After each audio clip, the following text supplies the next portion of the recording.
আমার নাম মীরা। বয়স 23 ছুঁই ছুঁই। একটা সরকারি স্কুলে পড়াই। সকালে নিয়মমাফিক স্কুল, দুপুরে বাড়ি, আর সন্ধ্যায় নিঃশব্দ এক সংসার। আমার বিয়ে হয়েছে বছর 5। স্বামী চাকরি করে একটা ব্যাংকে। ভদ্র, শান্ত, যত্নশীল। সবাই বলে, তোর তো অনেক ভালো ভাগ্য। শুরুতে সব ঠিক ছিল। একটা নতুন সংসারের রঙিন দিনগুলোই আমি ডুবেছিলাম। কিন্তু ধীরে ধীরে একটা অদৃশ্য শূন্যতা ঘিরে ধরল আমাকে।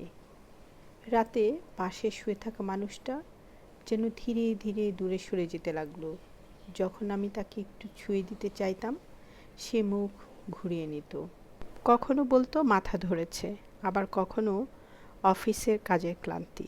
আর আমি অপেক্ষা করতে থাকতাম দিনের পর দিন, রাতের পর রাত। প্রথমে ভাবতাম সময় দাও, ঠিক হয়ে যাবে। তারপর নিজেকে দোষ দিতে শুরু করলাম। হয়তো আমি আর ওর চোখে আগের মতো সুন্দর নই। নিজেকে আরও যত্ন নিতে শুরু করলাম। চুলে নতুন ছাট, শাড়িতে রঙিন ভাব, ঠোঁটে একটু বাড়তি লিপস্টিক। তবুও অমিতের চোখে কখনো কোনো আগ্রহ দেখতে পেলাম না। চোখে ছিল কেবল দায়বদ্ধতা, অভ্যাস আর নিঃশর্ত দূরত্ব। একদিন বলেই ফেললাম, আমি কি তোমার পছন্দের নই? সে এতটুকু চুপ করে রইল। তারপর বলল, ভালোবাসি, কিন্তু ঠিক সেভাবে নয়। তার সে উত্তরটা শুনে আমার ভিতরটা ভেঙে গেল। তখন বুঝলাম আমার জীবনে একজন স্বামী আছে, কিন্তু কোনো সঙ্গী নেই।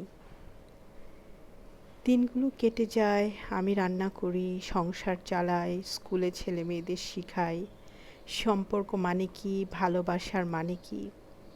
আর রাত হলে নিঃশব্দে নিজেকে জড়িয়ে ধরি। এই সমাজে অনেক মেয়ে আছে যারা একটা নামধারী সম্পর্ক বেঁধে থাকলেও প্রেম, ছোঁয়া, অন্তরঙ্গতা, এই শব্দগুলো শুধু গল্পে খুঁজে পায়। আর প্রতিদিন এক একটি নতুন নতুন মুখোশ পরে বেড়ায়, শুধুমাত্র হাসি খুশি দেখানোর অভিনয় করার জন্যই। এভাবে দিনের পর দিন অভিনয় করতে করতে শুধুমাত্র বেঁচে থাকে, তবে পরিপূর্ণ হতে পারে না। এমন কত শত মেয়ে যে আছে অপূর্ণ একটা জীবন নিয়ে, তা বাইরে থেকে দেখলে কেউ বিশ্বাস করবে না। আমি শুধু চাই আমার মতো আর কোনো মেয়ে যেন এমন সুখী দাম্পত্যে নিঃস্ব হয়ে না পড়ে। যারা শুনলেন ধন্যবাদ।